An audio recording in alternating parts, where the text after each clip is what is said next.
অবশেষে পশ্চিমবঙ্গ সরকার এসএসসি চাকরির ব্যাপারে সুপ্রিম কোর্টের যে রায় ছিল তার জন্য একটা রিভিউ পিটিশন ফাইল করেছিল। এটা প্রতীক্ষিত ছিল, অনেকেই অপেক্ষা করছিলেন যে নিঃসন্দেহে সরকার বিষয়টা নিয়ে আবার সুপ্রিম কোর্টের দ্বারস্থ হবে। এবং এর আগে স্কুল সার্ভিস কমিশন অর্থাৎ এসএসসি তারা কিন্তু অলরেডি তাদের রিভিউ পিটিশন একটা ফাইল করেছিলেন। তার বেসিসে সুপ্রিম কোর্ট খানিকটা রিলিফ দিয়েছে, অর্থাৎ যারা অকলঙ্কিত বা কলঙ্কিত নয় এই ধরনের যে শিক্ষকরা ছিলেন তাদের জন্য 31 ডিসেম্বর 2025 পর্যন্ত তাদের স্কুলে যাওয়া, পড়ানো এবং তার জন্য মাইনেপত্র দেওয়ার বিষয়টা কিন্তু অনুমোদন দিয়েছে বা সেটাকে অ্যালাউ করেছে। কারণ সুপ্রিম কোর্টের যে মূল বিষয় সেটা ছিল কি, যে এক ধরনের লোক টেন্টেড এবং যারা অ্যাপারেন্টলি নট টেন্টেড, এই দুটো বিষয়। অর্থাৎ টেন্টেড যাদেরকে বলা হচ্ছে কলঙ্কিত বা কালিমা লিপ্ত, বাকি গ্রুপটাকে কিন্তু অকলঙ্কিত এই শব্দটা ব্যবহার করা হয়নি, বা তাদের যোগ্য এই শব্দটাও তারা ব্যবহার করেনি। তারা বলেছেন যে আপাতত মনে হচ্ছে তারা কলঙ্কিত নয়, এই ধরনের একটা শব্দ। কারণ তারা যে কোনো রকমের যোগ্য এই সম্পূর্ণ যে প্রুফ, সেই ধরনের কোনো প্রুফ কিন্তু হাইকোর্টের সিঙ্গল জাজের কাছে, ডিভিশন বেঞ্চে এবং সুপ্রিম কোর্টে প্লেস করেনি। এখন নানান মতামত নানান দিক থেকে চলছে যে এই রিভিউ পিটিশনের ভবিষ্যৎ কি। রিভিউ পিটিশন কি, আমাদের যেহেতু একাডেমিক আলোচনা তাই আমরা বলবো যে সুপ্রিম কোর্টের যে ক্ষমতা, তার যে জুরিসডিকশন, সেই জুরিসডিকশনের মধ্যে নানান দিক আছে। মূল এলাকা, আপিল এলাকা, রিট জুরিসডিকশন, পরামর্শদাতার জুরিসডিকশন, তারপরে এই রিভিউ পাওয়ার, এই ধরনের অনেকগুলো দিক রয়েছে। এই রিভিউর বিষয়টা কনস্টিটিউশনের 137-137-এ এখানে এই বিষয়ে এই ক্ষমতা দেয়া হয়েছে। এই বিষয়টা কি হলো, যে নর্মালি জুডিশিয়ারির যে কোনো জাজমেন্টের ক্ষেত্রে সেই জাজের আর ক্ষমতা থাকে না যে তিনি তার সেই জাজমেন্টে বদলাতে পারেন, বা অন্য কোনো জাজ সেই জাজমেন্টকে বদলাতে পারেন না। কিন্তু একমাত্র সুপ্রিম কোর্টের কাছে সাংবিধানিকভাবে এই ক্ষমতা অর্পণ করা হয়েছে যে তাদের যে কোনো সিদ্ধান্ত, পূর্ব সিদ্ধান্ত, তা সাধারণত বদলাতে পারে। এখানে যখন কনস্টিটিউশনাল ম্যাটারগুলো আসে তখন সাধারণত অপেক্ষাকৃত একটা বড় বেঞ্চে যাওয়া হয়। অর্থাৎ প্রাথমিক ডিসিশন যদি 5 জন জাজের একটা সিদ্ধান্ত হয়, তাহলে পরবর্তী সময় সেটা 7 জন বা 9 জন, অর্থাৎ আরো বেশি সংখ্যক জাজের মতামত সেখানে নেওয়া হয়। কিন্তু অন্য অন্য ক্ষেত্রে সেই বিষয়টা অতটা দেখা হয় না। কিন্তু সেখানে একটাই, যে যারা ওই জাজমেন্টটা দিয়েছিলেন তাদের সামনেই আবার যেতে হবে। তাহলে এই ক্ষমতাটা কি হচ্ছে, যে রিভিউ কথাটা আমরা একটা বাংলা মানেও সহজ করতে পারি, যেটা পুনর্বিবেচনা করা।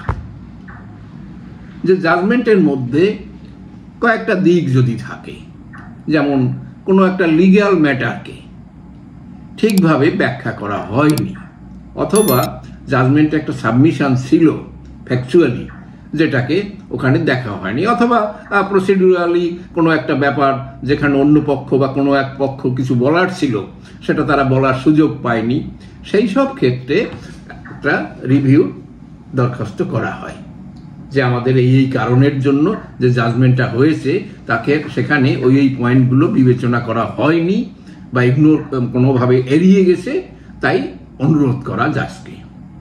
এবং যখন জাজের কাছে এই বিষয়টা যায় তখন প্রথমেই প্রকাশ্যে হিয়ারিং হয় না, যে জজ সাহেবরা ছিলেন তাদের চেম্বারে এটা নিয়ে তারা একটা আলোচনা করেন, করে দেখেন যে বিষয়টা সত্যি সত্যি পুনর্বিবেচনা করার মতো কিছু আছে কিনা।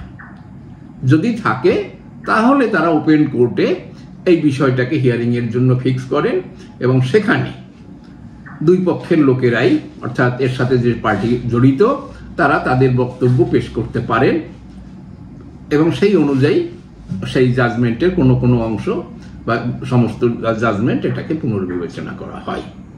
তাহলে এই হচ্ছে বিষয়। অনেকেরই ধারণা যে এই সময় কোনো নতুন এভিডেন্স, নতুন কোনো সাক্ষ্য প্রমাণ, নতুন কোনো নথিপত্র আর ফাইল করা হয় না, বা সেটা সেখানে গ্রহণও করেন না।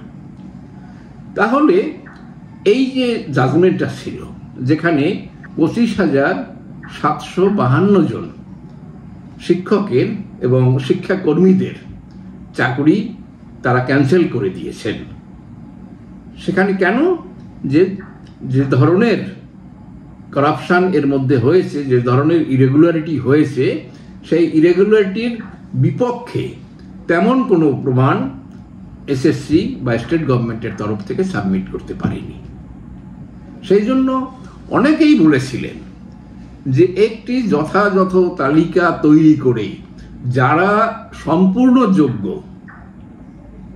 সেই যোগ্য কর্মী যারা শিক্ষক এবং শিক্ষাকর্মী, তাদের যদি একটা তালিকা সাপোর্টেড বাই ডকুমেন্টস, বিভিন্ন রকমের নথি দ্বারা যদি প্রমাণ করা যায় যে এরাই সত্যি যোগ্য, বাকিরা অযোগ্য, তাহলে সুপ্রিম কোর্টে রিকোয়েস্ট করা যেতে পারে, করতে পারতেন যে এদের চাকরিটা অন্তত কিভাবে রক্ষা করা যায় সেটা দেখুন। কারণ সুপ্রিম কোর্ট তো একেবারে চোখ বাঁধা অবস্থায় ল পয়েন্টে বা তাদের ফ্যাক্টের দিকে তারা যায় না, তাদের মধ্যেও একটা মানবিক দৃষ্টিভঙ্গি আছে, সুবিধা অসুবিধার দিক আছে, বিভিন্ন রকমের ওই আগের জাজমেন্টেও তারা সেটা বিবেচনা করেছে।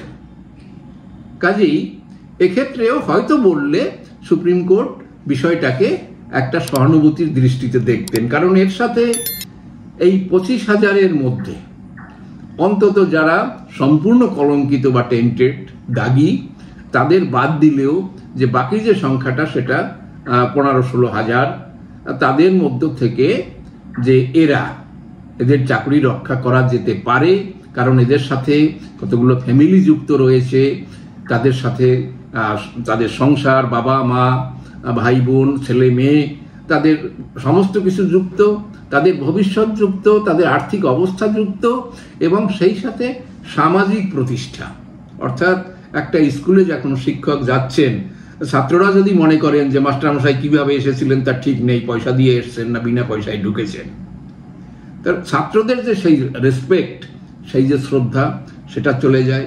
দ্বিতীয়ত, চাকরি চলে গেলে সামাজিক যে প্রতিষ্ঠা, আত্মীয় স্বজনের কাছে, পাড়া প্রতিবেশীর কাছে, পরিচিত জনের কাছে যে প্রতিষ্ঠা, সেটা একটা বেঁচে থাকা না থাকার মতো একটা সমান অবস্থায় এসে যায়।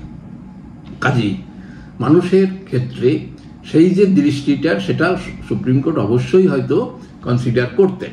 এখন বিষয়টা বিচারাধীন, এই জন্য কি হবে কি না হবে এসব ধরনের আমরা বলতে পারি না, কিন্তু এখন পর্যন্ত কিন্তু জানা যায়নি যে এই রিভিউ পিটিশনের সাথে এমন কোনো ডকুমেন্ট তারা দিয়েছেন কিনা, অর্থাৎ সেখানে কি দাবি করা হয়েছে এবং দাবির পিছনে কি যুক্তি দেখানো হয়েছে। কারণ জাজমেন্টের মধ্যে অ্যাপারেন্টলি এমন কোনো অংশ নেই যেখানে বলা যায় যে একটা গ্রস একটা জিনিস মিস হয়ে গেছে, সে ধরনের কোনো জিনিস মনে হচ্ছে না। এই জন্য অনেক বিশেষজ্ঞ যারা এইসব কেসের সাথে যুক্ত বা অন্য যারা বিশেষজ্ঞ, তারাও মনে করছেন যে এই রিভিউ পিটিশন থেকে খুব একটা সুবিধা হবে এটা আশা নাও করা যেতে পারে। তো যাই হোক, আমরা চাই যে বিষয়টা আসুক, এই যারা চাকরি হারিয়েছেন, যোগ্য যারা, তারা তাদের চাকরি ফিরে পাক, তারা প্রাণ ফিরে পাক, তারা সামাজিক প্রতিষ্ঠা ফিরে পাক, এটা আমরা চাই। কিন্তু আমাদের অপেক্ষা করতে হবে তার জন্য আরো কিছুদিন।